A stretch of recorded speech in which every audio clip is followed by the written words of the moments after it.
That's this week's news and notes in Georgia Southern Athletics. And now we turn to our summer check-in, our first live guest in Bryan Steele. Again, the owner of Foundry Broadcasting has the 106.5 The Eagle, which the East Georgia Morning Show is on, along with 94.9, which is the flagship for Georgia Southern Athletics. But you've been a part of radio for a long time in your life. Me and Marconi go way back. I turned the first knob. But when did radio and getting into broadcasting really be something that you wanted to do? Well, I have to say I was born into it. Literally, my dad owned a little AM radio station in Hinesville, and when I was 13, I started working weekends over there, and and basically haven't stopped. I went into television for I was going to say for a little while, but it was like 25 years, and then got back into radio. So it hit at an early age. It was just, I got to tell you, I wanted to be on the technical side of it. We had a chief engineer. His name was Carol Baker. And I followed that guy around like a puppy.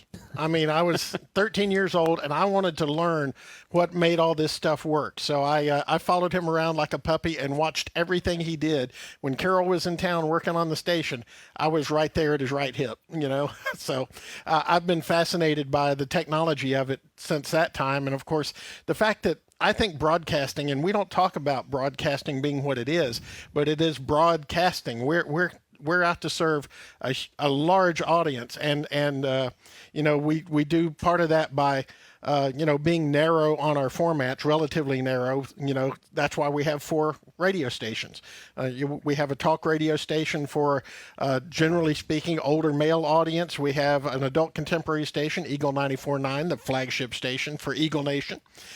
We have a country station, 106.5 The Borough, and we have a top 40 station, hashtag 99.7. So we're trying to be broadcasters. And part of that responsibility, and this is another thing that fascinates me about the business, is that when disaster hits, we're the place that people go to make sure they have up-to-date information, and that's a heavy responsibility. We make sure that we are there for people. So it's almost like when everybody's evacuating, we're hunkering down. We're putting in sandbags and hunkering down while everybody else is leaving town. So I've just always loved the business, even television or radio. With the advent of internet, streaming radio, and all that, you can get what we do anywhere now. Yeah. But the one thing that is so important about radio, it's local. It emphasizes local. What is going on here? Because the people that live here, if they hear it, they can feel like it's impacting them. Well, and that's why we started East Georgia's Morning Show. Is I wanted a place where we could have local people come on the show. We try to have a local guest, like you guys come on every Thursday. We try to have a local guest every day between 8 and 9 o'clock. And we do it between 8 and 9 because that's peak drive time. That's when people are going to work.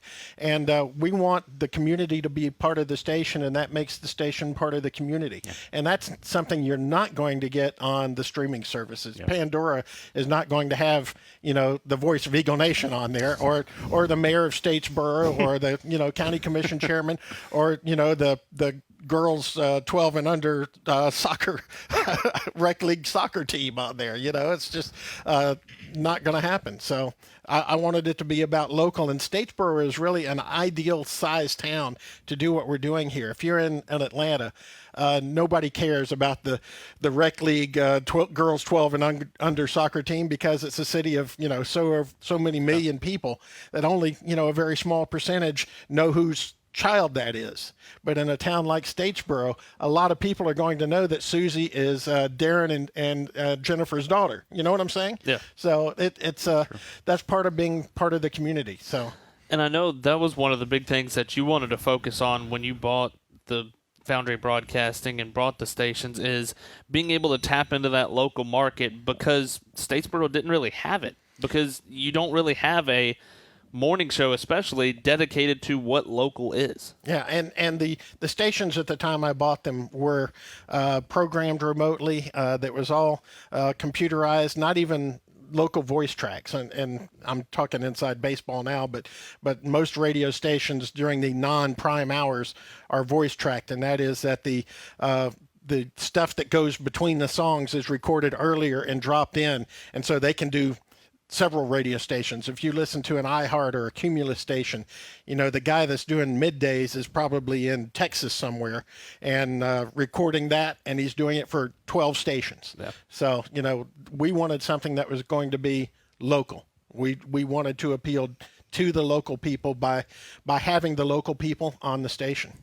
I know a big thing that a lot of people really like, especially about East Georgia's morning show, you've got yourself, you've got Travis, you've got Jonathan, and I love the mix of those three. You've got Jonathan with the dry humor, Travis just going on what he wants, and then Travis is going out in left field somewhere, and I know he's watching. And you're just trying to keep the train on the tracks. Yes. I love that dynamic, and I know it's something that you're really proud of. Well, it's actually something I strove for. I wanted to have a mix of ages, a mix of demographics. Ideally, the next person we add to the show will be female and probably somewhere in between my age and Travis's age, so that we can get that perspective in there as well. But I wanted something, there are times when we're talking about celebrity birthdays, for instance, and I'll mention Hank Aaron, and he'll go, okay, he'll have a blank look on his face, like, who is? Yeah, really, Hank Aaron, and I'll have to explain to him who Hank Aaron is, and then he'll have some YouTube person come on and say, oh yeah, he does the video game thing, and I'm like, really? That's a celebrity in your mind. So bridging two gaps. Yeah. So, but that's something I wanted is to have a diversity of input. So it's I think it's worked out really well. From your standpoint, what does this relationship with Georgia Southern mean? That is probably one of the most important things we do in my mind. I mean, Georgia Southern is the biggest employer in the area, without a doubt. And so it has just a huge, in fact, I want to say it's like $1 billion economic impact. So we wanted to be part of that, ideally part of the $1 billion, but that's not going to happen. Have you seen any of that? Some of it, not a lot. But, this is probably the most important thing going on in the community. And one of the things I love about Statesboro is it is a community. I mean, I live in Hinesville, which is about the same size town, but it's completely different. The dynamic's completely different because it's a military town. So most of the people in that town came from somewhere else. They're going to be there for 3 years and then leave. And you have some people who retire there, but they aren't from there. They didn't go to high school with me or with anybody else in that area. And the dynamic here in this area is that, people went to high school together. They've known each other since kindergarten. Their children go to school together. Yeah. They've been in Sunday school together since they were 12, And so this is a more community spirit. And the neat thing about this stadium is a lot of the people here in the town helped build this stadium. Yeah, either helped pay for it or actually laid some of the bricks or whatever that were involved in it, or drove a bulldozer to clear the land or whatever. So there's a lot of local ownership in this college. And so to not be part of the college would just be ridiculous. And I know one of the things when we started talking about you guys becoming the flagship for Georgia Southern Athletics was making it not just something transactional, but making it a partnership. And that's something that I know I love being able to be a part of, not just the Georgia Southern Sports Network, but the partnership that we have with you guys. Yeah, and I think that is awesome. I mean, you guys actually came to us about that, which I'm thankful for. But to have that partnership where you guys come on every Thursday and you often will bring a coach or somebody from the administration. We've had obviously Jared Minko's been on a couple of times. We've had Dr. Marrero on. So and what goes on here is so important to the people in our listening audience that to have that partnership that we have with Georgia Southern and with you guys is extremely important. Like I said, there's a lot of ownership in Statesboro of this college. So to have that partnership is just an awesome thing. And there's stations across the country that have the local flair. They talk about local things, but one of the things that I know is really important to you guys is getting out in the community. I know the last year you haven't really been able to get out and do remote broadcasts, but being able to be a part of something like Clayton Hackle going Oh, to his yeah. concerts. Yeah. And I know he's somebody that is near and dear to you guys' heart and a real partnership there. But being able to get out in the community and be a part of it. Yeah, we, Clayton was foolish enough to let us introduce his music video at a concert he had about a year ago. And so we got up on stage and did that. But, being part of the local community is what the stations are all about. And again, if we're part of the community and the community's part of us, we are doing our job really well. Take us back to when you decided that you wanted to own this group of stations. What was it that kind of drew it to you and really being a part of what it is? Well, the first thing, I hate to say this, but the first thing that attracted me to these stations in particular was that I could buy them cheap. But the reason I could buy them cheap is they were so poorly run before. You've watched Fixer Upper on TV. They take this, seriously, they take this dump of a house, they buy it for real cheap, and then they fix it up and where it's worth something when they get finished with it. So that was the first thing that attracted me is I could make a real difference at these stations. They were so poorly run that I could build them up into something that Statesboro could be proud of. So that was the first thing that attracted me to them. And secondly, it is the Statesboro community. It is a strong community. And in my experience in local radio, in the small towns, the smaller the town, the more important the radio stations are. You go to Atlanta and, you've got 30, 40 choices there to choose from. And whether or not they talk about local stuff, again, doesn't matter because they don't know the girls' soccer coach at Georgia Tech or at Georgia State. It doesn't matter to them. But here it matters. So the sense of community here in Statesboro was a big attraction for me. We first got together, we talked about the early days of WNS, of MCD, the roots of our network, and with Dave Nitz, with Nate Hirsch, and somebody that you worked with, and Tommy Palmer, who helped out with Georgia Southern basketball in those early days. Yeah, well, and Tommy was actually supposed to be in the chair that I'm sitting in the morning show.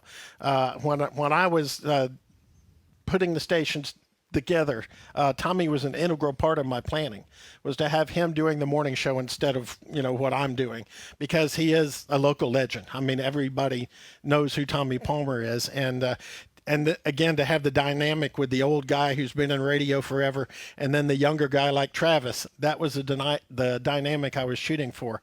I never intended to be on the morning show. I mean, I don't think that my strength is behind the microphone. My strength is in administration and selling and all that.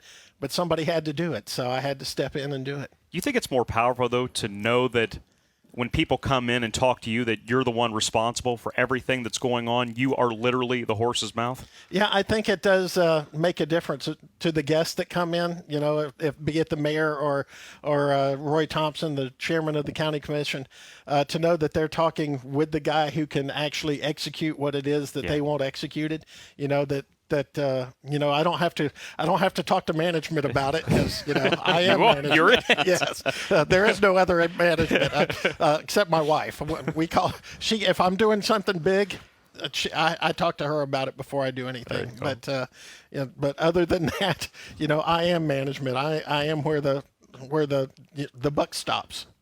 We've talked about the relationships that you really glean on, but a big part of it is your staff. We've talked about Travis. We've talked about Jonathan. You've got Madeline, your wife, as well. Yeah. Talk about what your staff does and kind of introduce them to Eagle Nation and how much of an integral part they are to what you guys do. Well, we're a small staff. I mean, we're still, it's fixer-upper. This is going to be a multi-year project getting it where we want it to be, and part of that is building up the cash flow. Since the stations were so poorly run before, they didn't have a lot of income. So I have to put one step in front of the other and go one step at a time. So Travis was my first hire because I knew he could do two different roles. He had been to college to do the on-air thing. He had done play-by-play work at the college level. So I wanted to have him on. I knew he could do Statesboro High football, for instance, which was one of the first things that I secured the rights to because we already had the Georgia Southern rights. But I wanted to do Statesboro High football, and so Travis having that experience. And also Travis came out of a college program where they taught advertising sales, and that and he liked it. So that's finding somebody who enjoys doing sales, especially at his age, was a difficult thing. So he was the first person I hired. Jonathan is is my wife's cousin. I didn't know that. I didn't either. Well, it's like second cousin. His grandfather and Lee's grandfather were brothers, so I think that makes him second cousin or something like that. But he's some kind of cousin. But he's a student here at Georgia Southern, and so we made him, an intern for the morning show because he wants to get into, radio, television, movies. If ideally he wants to be a film director, but that's where his. I could see that. Yeah, that's where his ambition lies. Well, you saw the hype video we did for the wooden basketball thing. I'm not gonna say how that ended up. But Jonathan put that together because I just thought it would be funny to do something like that. That was good. But so he came on as an intern just to get some more experience and to find out what the business is like. Oftentimes you go to college, you say, I want to be a chemical engineer. And then you go into chemical engineering and you've committed, 3 years to it, and you decide, wow, I don't really like chemical engineering. So, you have to be exposed to it to really make an informed decision on whether or not that's what you want to do. So I gave him the opportunity to come on and be part of the morning show. And he also is helping out with the high school football broadcast. So that's something he does. And then Madeline, our latest person, I had worked with her for a couple of years at a different radio group, and she's just a dynamic person. She, if you don't know Madeline yet, you will. I mean, that's just the way Madeline is. If she's in a crowd of people, she will be the loudest one, and she will have met half the people in the room, no matter how many people are in the room. That would line up. Yeah, before it's over. And so she will not forget your name. Or I remember we went to lunch one day. Yeah. And we were sitting across the restaurant from somebody. She goes, "They were my teacher in like second grade. They don't remember me, but they're about to." And she, she's called on a bunch of people, and it turns out that so-and-so's son is married to, so-and-so that's her cousin or whatever, so she has a lot of connections that she's still discovering. And so that helps her find people. There's I don't know if I'm going to tell this story anyhow. Go for it. It's a podcast. You can tell anything. Yeah. Whitfield Signs, Josh Whitfield, his grandmother is named Madeline. And it turns out that Madeline is named after his grandmother because Madeline's father and Josh's grandmother dated when back in the day and when they were like high school age. So when Madeline's father had a child, he named her Madeline after Josh's grandmother. So surprise, Josh Whitfield, surprise. Him and I always talk 6 degrees in baseball, but there's 6 degrees in Southeast Georgia. Yeah, there's no doubt.